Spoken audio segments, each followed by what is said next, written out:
le monde, c'est Laetitia du podcast Petit Mérinos. Je vous retrouve aujourd'hui pour le 5e épisode de mon podcast tricot.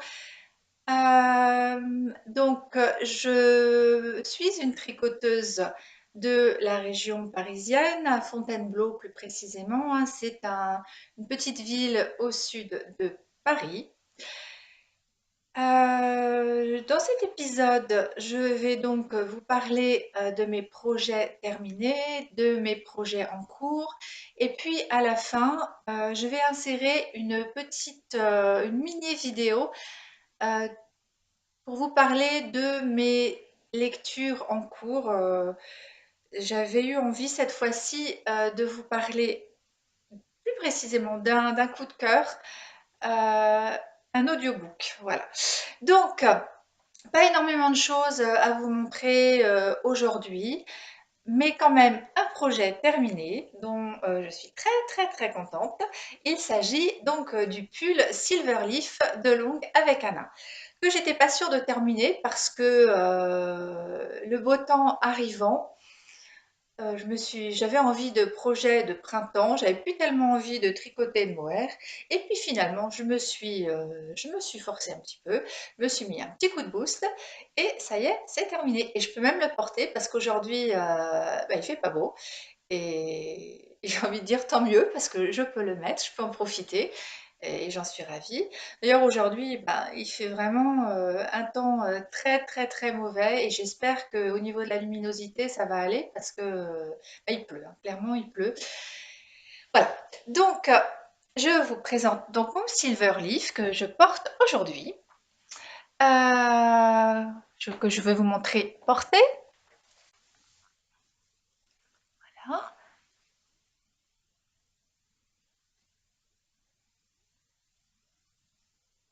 Petit col V, petite manche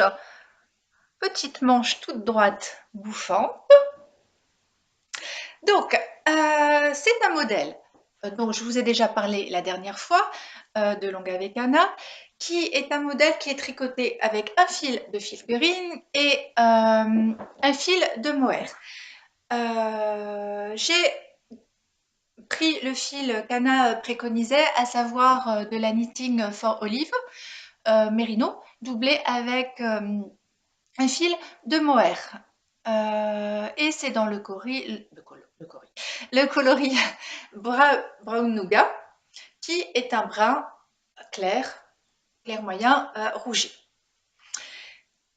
Alors, concernant ce pull, normalement il y a un col rond. Je préfère d'une manière générale porter des cols V. Je suis très large d'épaule en fait, et si ça peut dégager un petit peu, voilà, c'est une coupe qui me va un petit peu mieux d'une manière générale.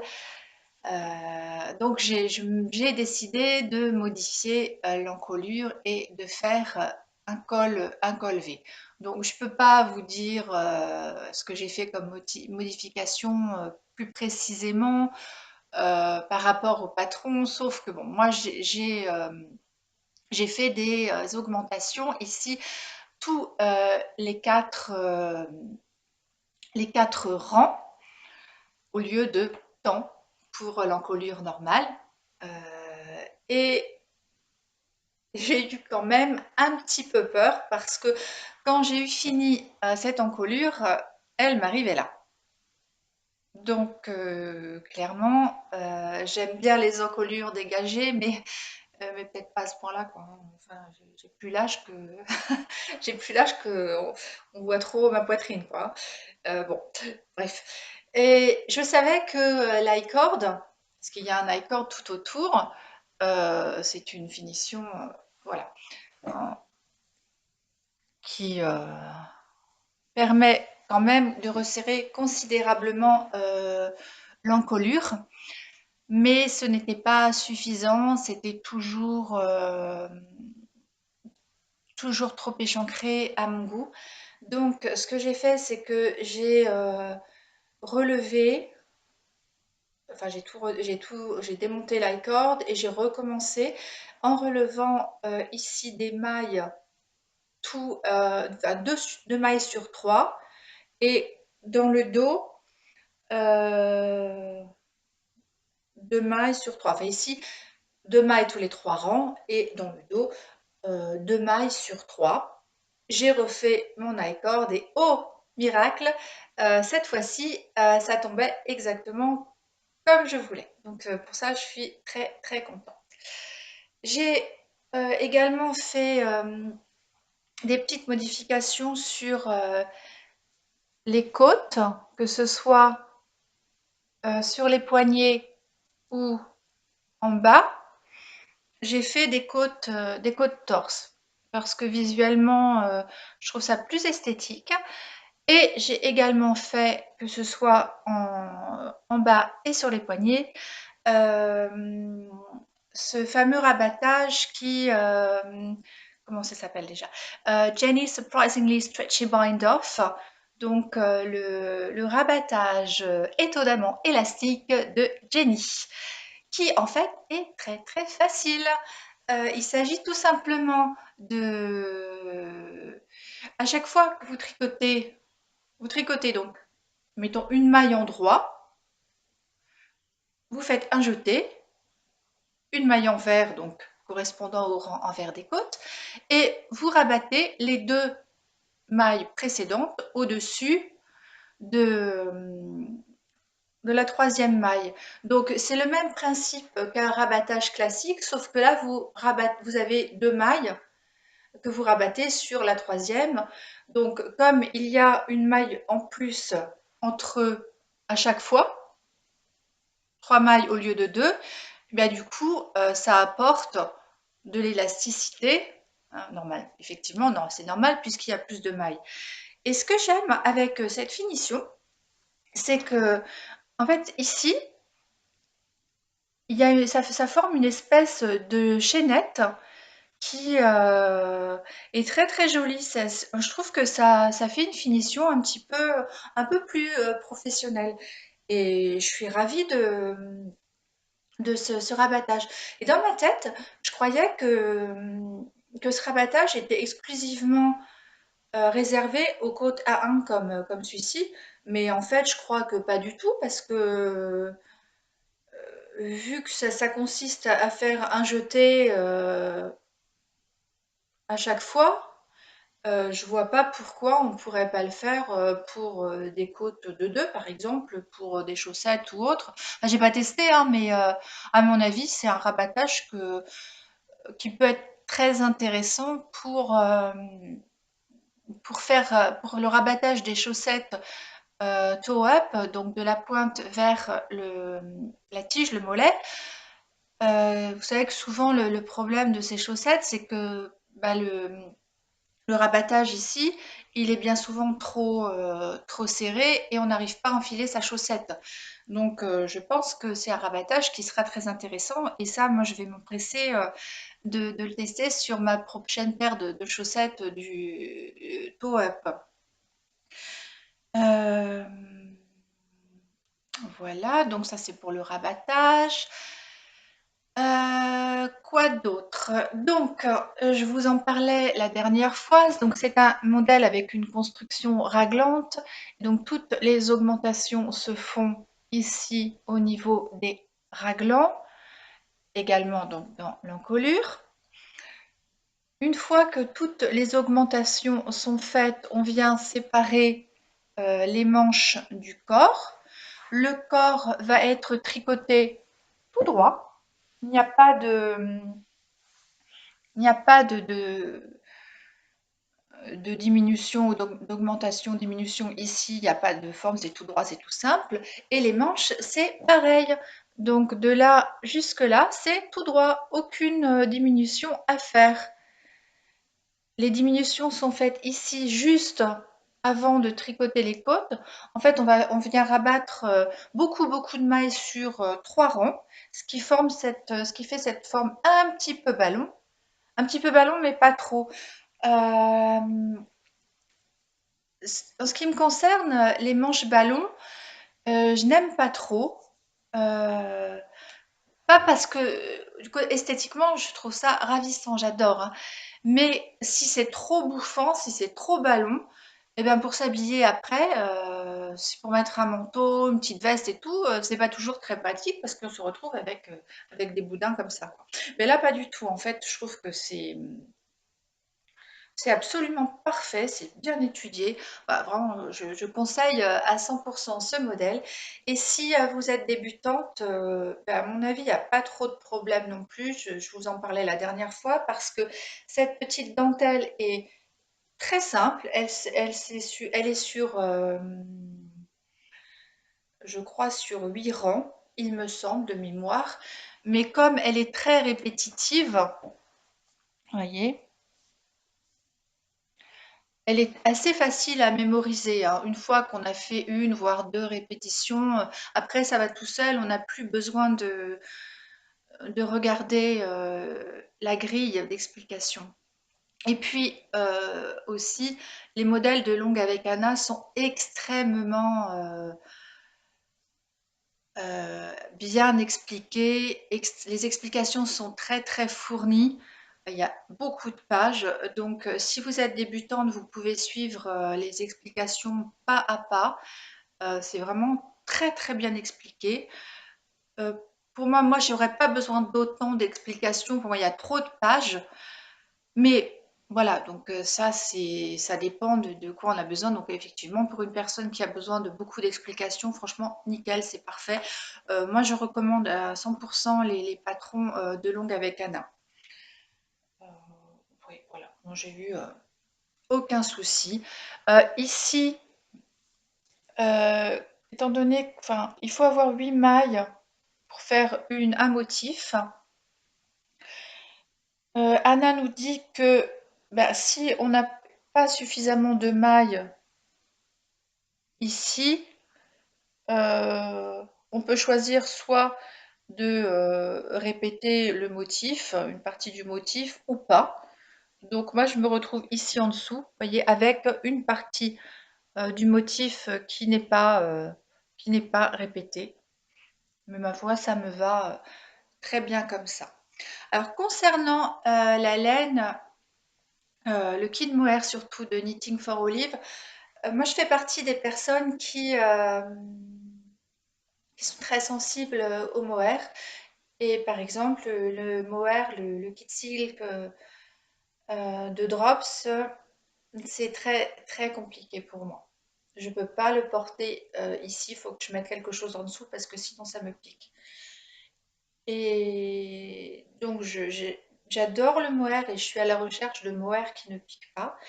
Donc j'ai essayé le mohair de Knitting for Olive, ça va. Quand j'enfile le pull, là je porte rien en dessous, hein, j'ai juste un petit caraco. Quand j'enfile le pull, je vous avoue que ben, ça picote quand même. Alors si vous êtes vraiment très très très sensible, je ne sais pas trop, hein. Donc sur le coup, quand j'enfile le pull, ça picote. Mais au bout de 10 minutes, j'ai plus aucun problème, je le sens plus. Donc on va dire que pour moi, voilà, je suis très satisfaite du mohair de Knitting for Olive. Je me dis qu'il existe peut-être des mohairs plus doux. Après, peut-être que, bah, de toute façon, peut-être que tous les mohairs sont piquants, hein, mais c'est largement supportable et je suis très contente parce que, ben voilà, au moins je peux porter un pull en mohair et je trouve ça tellement beau le mohair. Et d'ailleurs, pour l'hiver prochain, j'ai l'intention de me tricoter le modèle Rosa, toujours de Longue avec Anna, que j'ai dans ma Patron Tech, que je trouve absolument mais ravissant. Je me dis qu'avec une petite laine de teinturière, doublée de mohair, oh, ça doit être mais splendide. Donc ça, j'attendrai l'hiver prochain. Déjà d'une part parce que j'ai plus envie de tricoter de mohair avec les beaux jours. Et puis, bah, j'ai pas la laine de toute façon. Qui dit laine de teinturière, ça veut dire qu'il en faut trois écheveaux de laine de teinturière plus le mohair.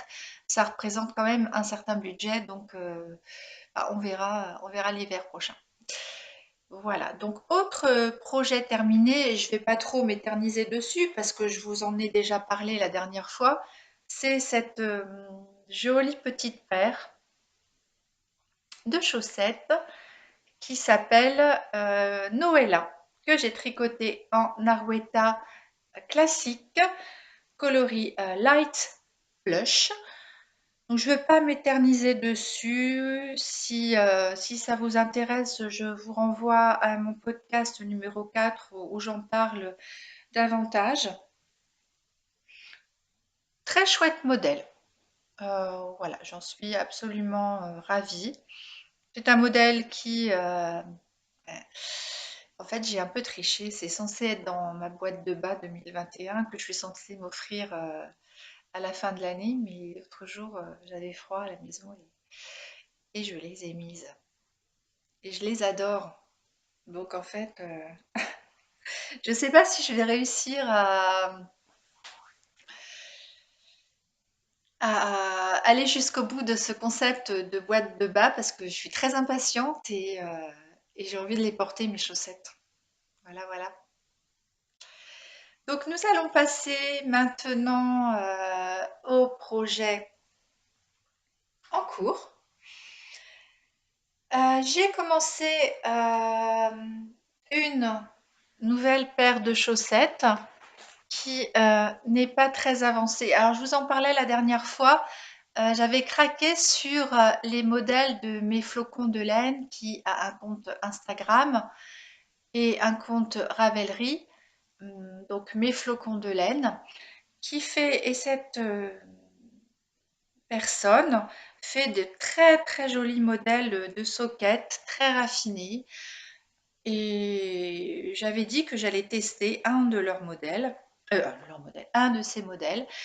Et c'est chose faite puisque je suis en train de tricoter le modèle feuillet de miel.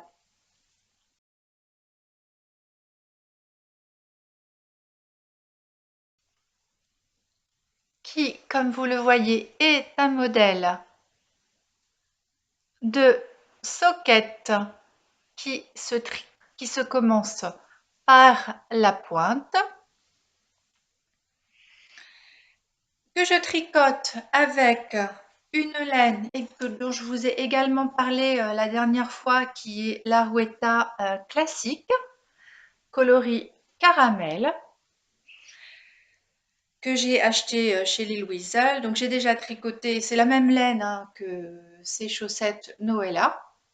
Laine que j'aime donc beaucoup, qui est donc 80 mérino et 20% nylon, coloris caramel, qui voilà, beaucoup plus jaune que le pull que je porte, mais ça va très bien ensemble, non? Vous trouvez pas? Petite soquette qui... J'ai hâte de les porter avec ce pull, en fait, je trouve ça sera trop mignon. Donc, cette fois-ci, ça m'a permis de tester une nouvelle technique de montage par la pointe. D'habitude, je monte mes chaussettes par la pointe avec le montage à la turkish caston. Et cette fois-ci, mes flocons de laine préconisaient le Judy's Caston, que je ne savais pas faire. Et je me suis servi pour ça du tutoriel de Julie Miette, qui a une série de tutos qui sont très très bien filmés et que je vous conseille à 1000%. Donc est-ce que je préfère le Judy's Caston au Turkish Caston? Je, je trouve que c'est, enfin, pour moi c'est équivalent. Je crois pas avoir de préférence. Donc j'ai pas beaucoup avancé sur ce modèle, hein, modèle que je tricote sur 60 mailles avec cette très jolie dentelle. Et je vous en parlerai un peu plus la prochaine fois. Toujours donc avec mes aiguilles Aya Sharp en numéro 2, puis c'est ce que je préfère tricoter comme numéro d'aiguille, numéro 2. Je trouve que le rendu avec les numéros 2 est beaucoup plus serré et je trouve ça plus joli. À savoir que je tricote assez lâche moi, donc ceci explique cela. D'ailleurs, ce pull Silverleaf, normalement, se tricote avec des aiguilles 4,5, 2,75 pour l'i-cord, et moi j'ai tricoté le corps donc en 4 et l'i-cord en 2,5. J'ai pas d'aiguille de 25, j'ai soit du 2, soit du 2,5, et 2,5 ça allait très bien. D'ailleurs, j'ai oublié de vous dire, ça il s'agit d'une taille 5.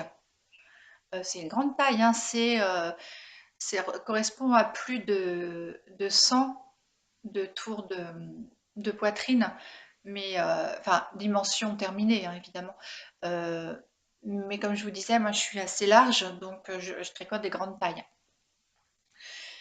Je suis pas petite non plus, voilà. Donc ça, c'est pour les petites chaussettes en cours. J'aurai toujours à chaque fois une petite paire de chaussettes en cours et je vais bientôt en castonner une autre et je suis tellement contente. Lisandre Ourdin m'a offert son patron de chaussettes, de petites soquettes. Vous savez, ces petites soquettes, mais tellement adorables. Mais moi, quand j'avais vu ces petites chaussettes sur Instagram, oh, j'avais eu un coup de foudre. Elles sont trop belles. Elles sont très raffinées avec un petit un petit froufrou en mohair, donc c'est parfait si vous avez des petits restes de mohair. Et ça, je vais m'empresser de les castonner.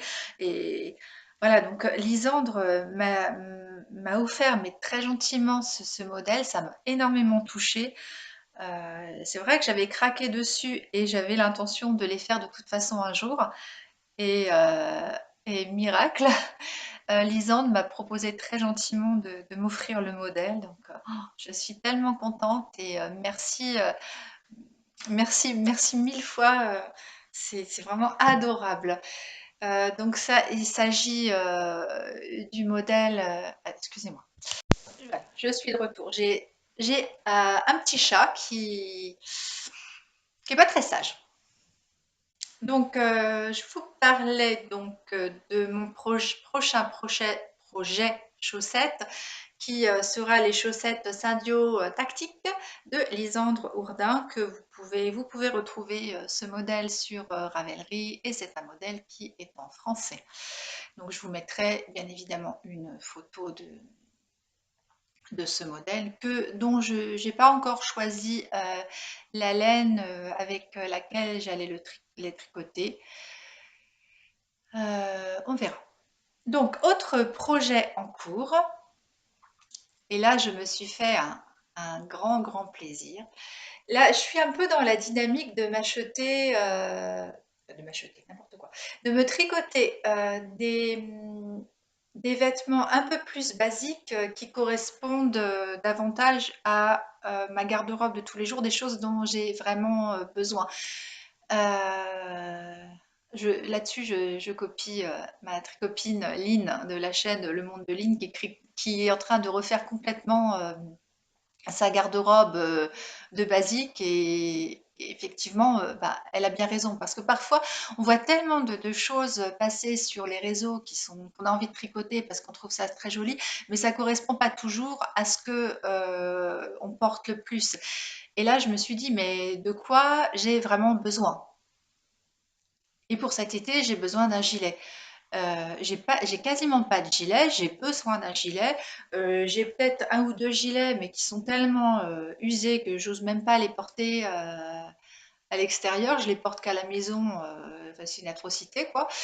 Et là, il fallait vraiment que j'ai un petit gilet pour cet été. Je pense déjà aux vacances.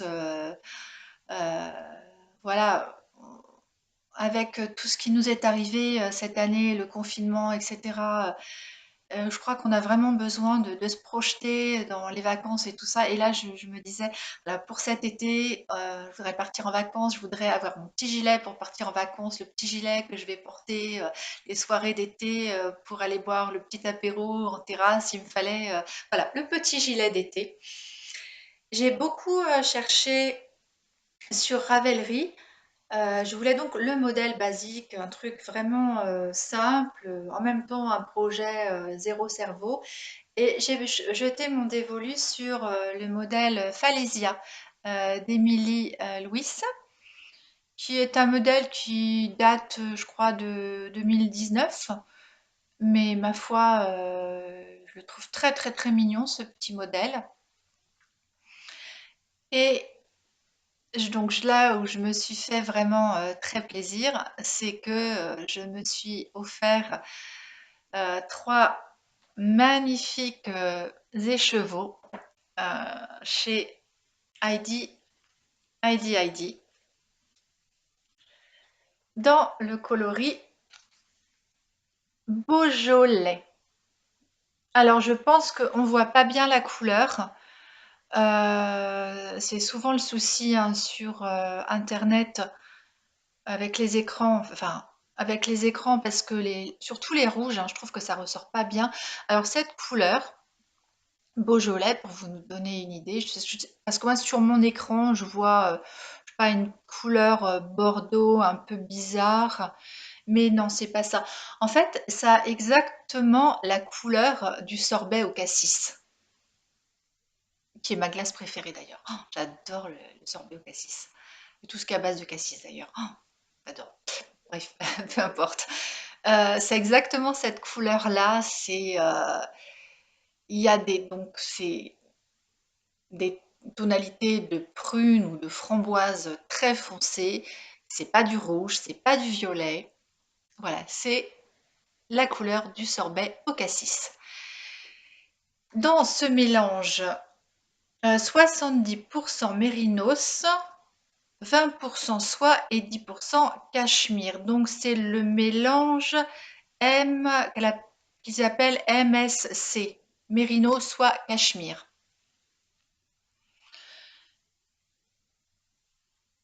Très joli fil. Donc cette couleur, je sors vraiment de ma zone de confort parce que c'est pas une couleur que j'ai l'habitude de porter.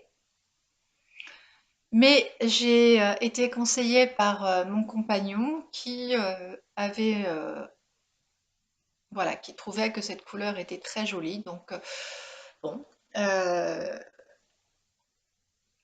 je trouve ça très très beau, hein, il n'y a pas de souci, mais je sors là de ma zone de confort, je sors de mes neutres.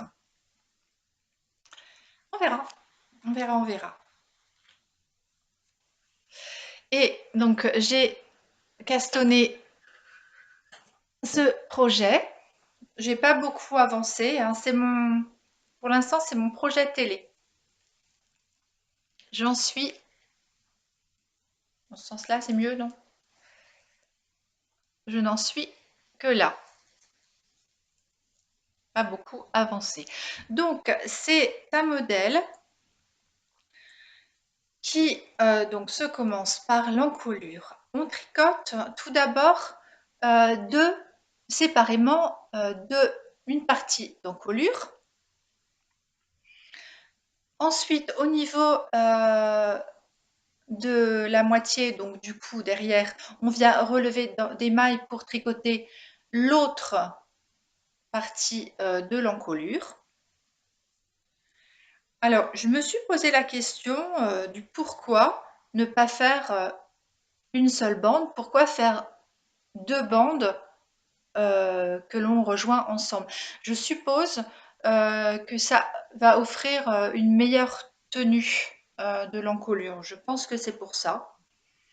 Donc cette bordure qui va donc venir tout le long ici, donc tout en un, il n'y aura pas de bordure à faire après, pas de boutonnière à faire après coup, donc ça c'est parfait. Elle est terminée par un I-cord qui est donc intégré dans la bordure. Et ça, je trouve ça plutôt très chouette parce que la finition est vraiment, je trouve que ça fait une finition nickel. Donc je sais que ce projet a été tricoté plein de fois, mais ma foi, je vous en parle quand même parce que c'est pas parce qu'un modèle a déjà est pas de cette année et que, qu'il est pas super chouette et franchement, il mérite le détour, quoi. Donc une fois qu'on a tricoté cette bande d'encolure, on vient relever des mailles tout le long et puis, on commence donc à faire les augmentations du raglan et les augmentations du raglan sont faites à l'aide de jetés et c'est ça qui, je trouve, donne un petit twist original à ce patron qui somme toute est très simple mais qui voilà, voilà, c'est mon projet de télé. La laine est vraiment très jolie. J'ai un peu peur qu'elle bouloche, mais comme il y a un peu de cachemire dedans, c'est ça qui me fait un petit peu peur. Mais au niveau de la qualité de laine, il n'y a rien à dire, hein. Heidi, très très jolie, très très jolie teinture. J'aime beaucoup beaucoup. Donc voilà, je n'ai pas d'autres projets à vous présenter pour le moment. Par contre, j'ai reçu de la laine. Je me suis commandé 2 écheveaux de laine à chaussettes chez La Bien-Aimée. Et vous savez que La Bien-Aimée, donc c'est une teinturière qui est sur Paris. J'ai hâte qu'on soit déconfiné pour pouvoir aller choisir les couleurs, pour pouvoir aller voir les couleurs en boutique. Parce que choisir sur un écran, c'est toujours un petit peu compliqué. On ne voit pas très bien les couleurs et là, pour le coup, j'ai été un petit peu déçue et donc en fait, quand je suis allée sur le site de La Bien-Aimée, j'ai eu un coup de foudre pour la couleur Jinju. Et sur l'écran, moi je voyais un magnifique dégradé de naturel, écru naturel, beige très très clair, rose très très clair, en fait tout ce que j'aime. Euh, et ce que j'ai reçu, ce n'est pas ce que j'ai vu. Donc du coup, enfin, sur le coup, je suis plutôt très déçue parce que moi, voilà, ce que j'ai reçu, je l'ai déjà bobiné. Je vais en faire une paire de chaussettes. Et moi, ce que j'ai reçu, en tout cas ce que je vois, c'est un dégradé de beige et de beige grisé, assez terne. Et voilà, c'est pas ce que j'ai vu. Et ouais, clairement, je suis déçue. Bon. C'est le risque, à ma foi, quand on commande sur Internet, hein, c'est pas les photos d'un écran à l'autre, c'est parfois trompeur. Et j'ai un autre écheveau de La Bien-Aimée. C'est un 50 grammes. Et cette fois-ci, là, je ne suis pas déçue du tout. La couleur, à l'inverse, elle est beaucoup plus jolie que ce que j'imaginais. Donc, comme quoi. Donc ce mélange Merino Super Sock 50 grammes, 212 mètres pour 50 grammes, 75 Superwash Merino 25% nylon. Et cette fois-ci, il s'agit du coloris, je n'ai pas marqué, ah si c'est marqué, Down. Et cette fois-ci, c'est un magnifique pêche, mais pêche, enfin c'est superbe, c'est un dégradé de pêche, mais pas trop vif. Oh, c'est trop beau, hein. C'est vraiment très très joli, hein, j'ai hâte de tricoter celle-ci. Et j'attendais pour ça de trouver le modèle idéal. Alors peut-être que je vais tricoter avec le modèle de Lisandre.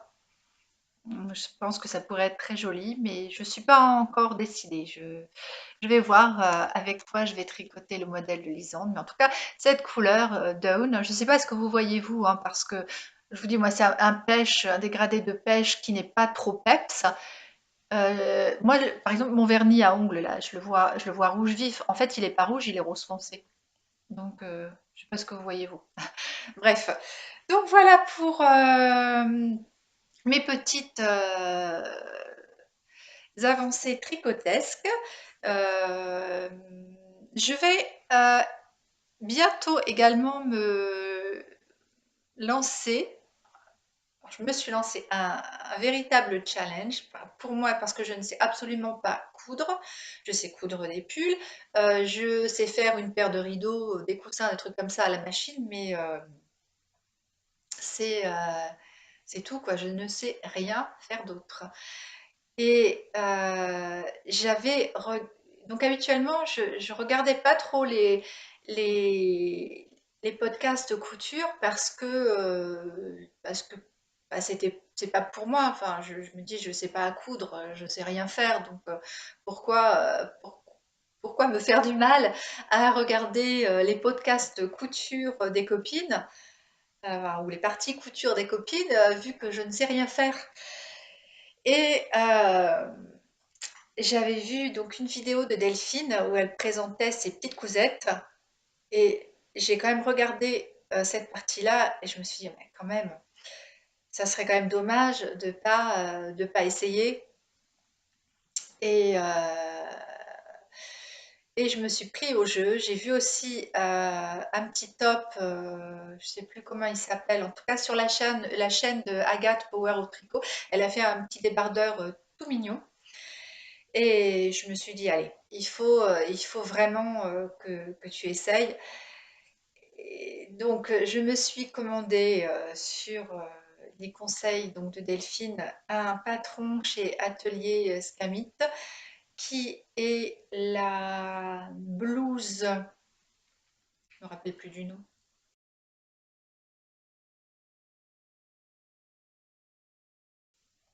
Ah, mince alors. Bon, je vous mettrai le nom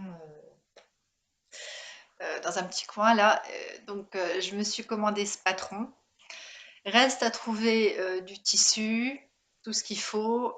Je me donne, allez, 2 3 mois pour réussir ce challenge, ce défi. C'est pas gagné, hein. Franchement, c'est pas gagné. Euh, mais voilà où j'en suis.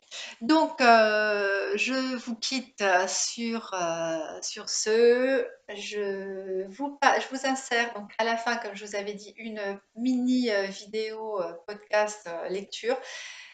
Et bah, je vous dis à bientôt pour mes prochaines aventures tricotesques. Et n'hésitez pas à me laisser un petit commentaire. Je suis toujours très contente d'échanger avec vous. À bientôt. Bye. Voilà, donc aujourd'hui est un autre jour. C'est la magie du montage.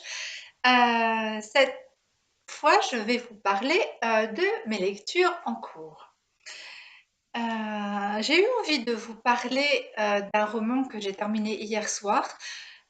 Plus précisément, c'est d'un audiobook que j'ai terminé hier soir parce que j'ai eu un véritable coup de cœur. Ça fait quand même quelques mois que je galère un peu en termes de lecture parce que j'arrive pas à trouver quelque chose qui me plaise vraiment. Je commence certains livres, je les abandonne. Et bon, ça devient un petit peu embêtant de ne pas trouver de livres qui me plaisent vraiment. Faut savoir que en termes de goût, j'ai des goûts assez particuliers. J'aime tout ce qui est roman noir, thriller psychologique, drame psychologique. En d'autres termes, je lis très très peu de romans feel good, romance, c'est pas possible. J'aime pas ça du tout. Je m'ennuie à mourir. Euh, J'aime bien les classiques de tout pays, France, États-Unis, Angleterre. Enfin, j'aime les classiques et j'aime le roman noir. Voilà. Si vous connaissez la chaîne, de Séverine, Il est bien ce livre, bon, bah, d'une manière générale, j'aime les livres qu'elle présente. Par contre, même si j'aime le roman noir, je n'aime pas trop, quand il y a des scènes, macabres, gore, non, ça c'est pas pour moi. J'aime plutôt le côté psychologique. Donc, je vais vous présenter, un livre qui m'a vraiment, mais, énormément plu. Il s'agit du livre de Donato Carisi, La maison des voix. C'est un audiobook. Donc je suis abonnée à Audiobook depuis un certain temps, mais en fait, je m'en servais pas beaucoup.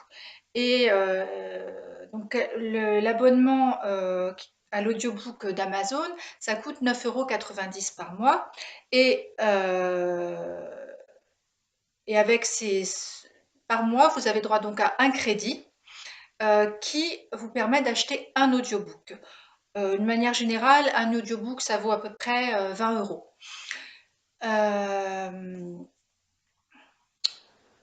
Ce qui est assez conséquent. Donc l'abonnement à 9,90 €, c'est quand même très intéressant. J'en ai téléchargé quelques-uns. Le souci, c'est que je me suis rendu compte au bout de quelques mois que en fait, je les écoutais pas trop parce que j'apprécie quand même davantage les livres, que ce soit papier ou sur Kindle, mais en audiobook, finalement, assez peu. Donc, j'ai décidé que j'allais me désabonner, puisque je les utilise pas, et j'avais 6 crédits. 6 crédits non utilisés. Donc, il faut savoir que si vous vous désabonnez d'Audible, euh, tous les crédits que vous n'avez pas utilisés, vous ne pourrez plus vous en servir après, terminé. Les crédits sont indissociables de l'abonnement et du coup, si vous voulez pas perdre vos crédits, il faut acheter les livres avec votre crédit avant de vous désabonner. Donc du coup, c'est ce que j'ai fait et j'ai pris un petit peu au hasard. Je suis allée voir la liste des top 10 et je suis tombée sur celui-ci de Donato Carisi. J'avais déjà lu un roman de Donato Carisi qui avait fait pas mal de buzz. C'était Le Chuchoteur. Alors, je me rappelle plus tellement de l'histoire parce que j'ai lu ça, mais il y a très très longtemps. Et mais de mémoire, ça m'avait pas mal plu. Ça n'avait pas été un coup de cœur absolu, mais j'avais bien aimé. Donc je me suis dit, bah pourquoi pas, je vais prendre celui-là, La Maison des Voix. L'histoire a l'air sympa, allons-y. Et donc, et contrairement aux autres audiobooks que j'avais essayé d'écouter, celui-là, j'ai immédiatement accroché. À tel point que, une fois que j'étais dedans, voilà, une journée, j'avais tout écouté, c'était fini. J'ai tricoté en même temps. J'étais vraiment captivée par cette histoire. Vous savez, c'est comme quand vous êtes petit et ça m'a rappelé quand j'étais petite et que j'écoutais des histoires. J'avais des livres qui étaient accompagnés d'un disque qui racontait l'histoire en même temps et j'ai vraiment eu cette sensation qu'on me racontait un conte. Et je ne sais pas si c'est dû à la personne qui raconte, je pense que ça y fait, ou si c'est le type d'histoire, mais là, clairement, ça l'a fait. J'ai adoré cet audiobook et je crois que s'il y a un style de livre qu'il faut écouter, c'est ça. Euh, j'ai vraiment, j'ai même eu parfois peur en écoutant cet audio. Donc, euh, donc je vous raconte l'histoire. Donc cette histoire se passe à Florence, en Italie. Euh, et en plus, c'est une ville dans laquelle je suis allée plusieurs fois. C'est une ville que j'adore. J'adore l'Italie d'une manière générale, mais j'adore cette ville, j'adore Florence. Et du coup, c'est vrai que quand il décrivait les lieux, euh, et d'un sens plus large, la Toscane, euh, je n'avais pas de mal à me projeter et je pense que ça a contribué au plaisir que j'ai eu à écouter cette histoire. Donc, on est à Florence avec Pietro, qui est un psychologue pour enfants. Plus précisément, c'est un hypnotiseur. On l'appelle l'endormeur d'enfants. Donc, c'est un jeune homme qui va essayer de résoudre les problèmes des enfants en les plongeant dans un sommeil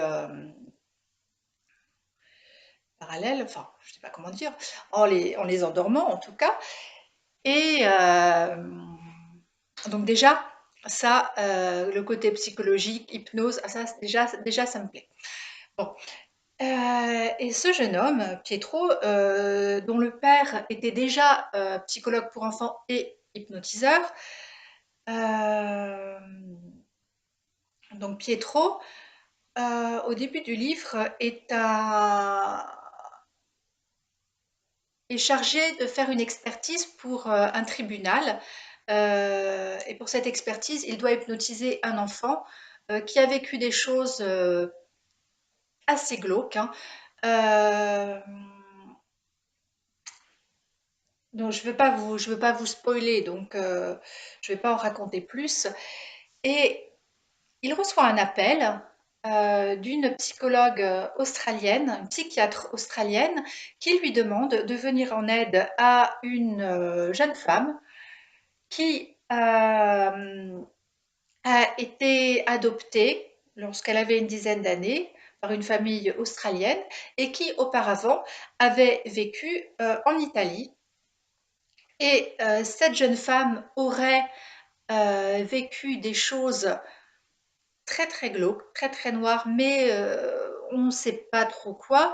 Et donc elle demande à Pietro de bien vouloir s'occuper de cette jeune femme qui a visiblement des choses à régler avec son passé. Et alors Pietro n'est pas trop d'accord au départ parce que lui, il est psychologue pour enfants. Cette jeune femme, elle a une trentaine d'années, donc c'est pas du tout son job. Et puis finalement, il accepte de la recevoir et de la parce que la psychiatre lui dit que en fait, voilà, il doit hypnotiser non pas cette jeune femme de 30 ans, mais il doit hypnotiser l'enfant qui est resté en elle. C'est pour ça qu'il accepte. Et donc après avoir reçu cette jeune femme qui est plus ou pour le moins très étrange, euh, il se prend, il se prend au jeu. Il y a quelque chose qui le pique au vif et voilà, il va décider finalement de s'occuper de cette jeune femme. Et ce qui m'a beaucoup plu dans ce livre, c'est qu'en en fait, on ne sait pas trop si c'est du thriller pur ou si il y a un côté fantastique, parce que voilà, il se passe des choses qui font penser qu'il y aurait une partie fantastique. Alors, j'aime bien de temps en temps lire des livres fantastiques, mais parfois je dis du Stephen King, des choses comme ça. C'est pas mon genre de prédilection, de temps en temps j'aime bien. Mais là, je me suis dit quand même, pour avoir lu Donato Carisi, je pense pas que ce soit un auteur qui raconte du fantastique. Mais je savais pas trop. Euh, alors, je vais pas vous raconter l'histoire parce que je veux pas vous spoiler. Tout ce que je sais, c'est que cette jeune femme a été retrouvée quand elle était petite. Euh, on ne sait pas ce qui lui est arrivé. On sait qu'elle a été adoptée après, emmenée en Italie. Et alors, donc on va aller on va rentrer très profondément dans la dimension psychologique. Et c'est ça que j'ai vraiment beaucoup, beaucoup aimé. Euh, vraiment, une fois que que je suis rentrée dans ce livre, mais je n'ai pas pu le lâcher. Jusque tard dans la nuit, j'écoutais ce truc, mais c'était, j'ai adoré. Alors, c'est vrai qu'à la fin, je me doutais un petit peu, heu, de, de ce qui allait se passer. J'avais plus ou moins compris. Heu, Parce que vous savez, quand on lit beaucoup de romans de ce genre, heu, au bout d'un moment, on finit par, comprendre, comment ça fonctionne, et malheureusement, très souvent, on arrive à deviner en cours de lecture, heu, ce qu'il en est vraiment, ce qui va se passer, et parfois ça tombe un peu à l'eau du coup, parce que, tout l'intérêt de ce genre de roman, c'est dans l'explication finale. Et là, j'avais un petit peu compris, mais bon, ça m'a pas gâché le plaisir. En tout cas, euh, si vous pouvez lire ce livre, ou même je le conseille même en audio, parce que je trouve que c'est absolument génial à écouter.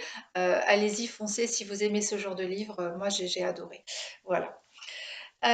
Ensuite, je vais vous parler d'une autre lecture en cours. Alors, qu'est-ce que j'ai fait de mon livre? Attendez, je reviens. Voilà, ça y est, je l'ai retrouvé, il était tombé. Bon, c'est pas grave. Donc, livre que je suis en train de lire, c'est un livre de Joyce Carol Oates qui s'intitule Petite sœur, mon amour, qui est aux éditions Philippe Ray. C'est un livre que j'avais déjà emprunté à la médiathèque, et que j'avais dû rendre avant de l'avoir terminé. Malheureusement, ça me plaisait beaucoup, mais c'est un livre qui est d'une part très long. Il fait pas loin il fait 600, à peu près 650 pages. Donc c'est un livre très long, c'est un livre très dense. Et puis, ce n'est pas un livre d'accès facile, je trouve, ni dans le style, ni dans l'histoire. Euh, et donc j'ai dû rendre ce livre. J'aurais pu le réemprunter, mais je savais qu'il me faudrait un petit peu de temps pour le terminer. Enfin, j'avais envie de prendre mon temps pour lire ce livre, et donc du coup, je l'ai acheté. Donc, ce livre, c'est un livre d'un écrivain américain. Je ne sais pas si vous la connaissez. Euh, elle écrit des choses assez noires, elle aussi, des choses très psychologiques. J'ai déjà lu quelques nouvelles de Joyce Carol Oates qui m'ont bien plu. Et d'une manière générale, les synopsis de ces livres m'ont un petit peu tapé dans l'œil. Euh, J'y retrouve un petit peu le côté drame psychologique assez glauque, hein, des livres de Laura Kashishk. Je ne sais pas si vous connaissez Laura Kashishk. Moi, c'est une de mes autrices préférées. J'adore, je crois que j'ai lu tous ses livres. À mon sens, c'est un peu le même genre d'histoire, mais avec un style beaucoup plus dense, et peut-être oui, moins facile d'accès, je trouve, que le Rakashishk. Donc en anglais, ça s'appelle, le titre original, c'est My Sister, My Love, The Intimate Story of Skylar Rampike, publié en 2008. Ce roman s'inspire très largement d'un fait divers, à savoir d'un drame qui s'est passé autour d'une petite patineuse dont je ne me rappelle plus le véritable nom. Tous les personnages de ce livre ont été renommés. Donc, dans ce livre, cette petite fille s'appelle Bliss Rampike. Voilà, c'est une petite patineuse prodige. Euh, Dans la réalité, cette petite fille, il lui est arrivé une chose absolument atroce. Elle s'est fait assassiner alors qu'elle n'avait même pas une dizaine d'années. Et on n'a jamais su qui avait assassiné cette petite fille. Et donc, l'autrice a décidé de reprendre l'histoire de cette petite fille et d'essayer de résoudre euh, cette énigme. Enfin, en tout cas, d'y proposer, d'après ce que j'ai compris, elle y propose une solution. Cette histoire est racontée du point de vue du frère de Bliss, Skyler, qui a été très très impacté par la mort de sa petite sœur. On sait hein, dès le départ que ce petit garçon, la vie de ce petit garçon a été bouleversée par cet événement et pas seulement. Et par la suite, il a eu une vie très très dure, drogue, etc. Il a traversé des moments absolument épouvantables. Et donc là, il raconte toute sa vie depuis son enfance, avant, je crois même la naissance de la petite Bliss, et jusqu'à l'âge de ses 19 ans, où vraisemblablement, on va peut-être nous proposer une solution euh, à ce qui est arrivé à cette petite fille. Donc, on est dans une famille américaine. Qu'est-ce qu'on nous dit? Donc, je ne sais plus dans quel état ça se passe. Je ne sais plus. En tout cas, on est dans un milieu très très bourgeois, une famille américaine très bourgeoise, très puritaine, euh, qui vit dans ces banlieues très riches où tout est dans l'apparence. Et dans cette famille, donc, où vivent Skyler et la petite Bliss, la maman va vouloir vivre par procuration à travers Bliss ce qu'elle-même n'a pas réussi à faire. Et donc la petite Bliss va devenir le centre d'intérêt aux dépens de son grand frère. Et Et du fait de ce don qu'elle a pour le patinage artistique, ça va permettre à cette famille américaine, à cette maman notamment, de se tisser un tissu de relations parmi des familles très riches et très influentes par l'intermédiaire de cette petite fille. Et donc c'est un peu ce thème, c'est tout à fait ce thème, vous savez, des mini-miss américaines. Euh, c'est un thème que j'aime beaucoup. J'avais étudié Little Miss Sunshine, que j'avais adoré. C'est un thème que j'aime beaucoup. Voilà, donc c'est tout à fait ça. Euh, Ce qui fait que le livre n'est pas très facile d'accès, c'est le style hein, qui est extrêmement dense. Et parce c'est raconté par Skyler qui a 19 ans, mais on sent que quand il raconte, on ne sait pas trop s'il n'est pas sous l'emprise de drogue ou autre, parce que le style est complètement décousu. Euh, on a parfois l'impression qu'il raconte ce qui lui passe par la tête. Il y a plein d'annotations en bas des pages, vous voyez, il y a des astérix dans le texte, et puis on vous renvoie à une annotation, des précisions, et c'est comme ça tout le temps. Et c'est un style quand même très particulier, euh, qui demande quand même un petit peu de... Enfin, je sais pas.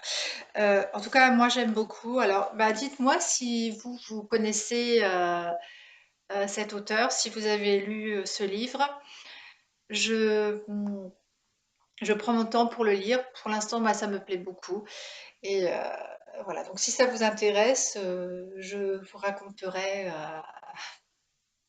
la suite de ce roman, sans vous spoiler pour autant. Mais en tout cas, moi, j'ai très envie de savoir ce qui est arrivé à cette petite fille et je suis assez horrifiée par ce que peuvent vivre, ces enfants, dont les parents enfin, que les parents poussent, à la célébrité, pour eux-mêmes finalement, hein, pas pour les enfants. Donc voilà pour ce petit point lecture. Si vous avez d'autres auteurs à me proposer dans le style de Laura Kashishke ou Carole Joyce-Auth, moi je suis très preneuse. Euh, Parce que j'en vois pas beaucoup en fait finalement sur les réseaux sociaux. Donc ça m'intéresse beaucoup. Donc je vous dis à bientôt. Bye.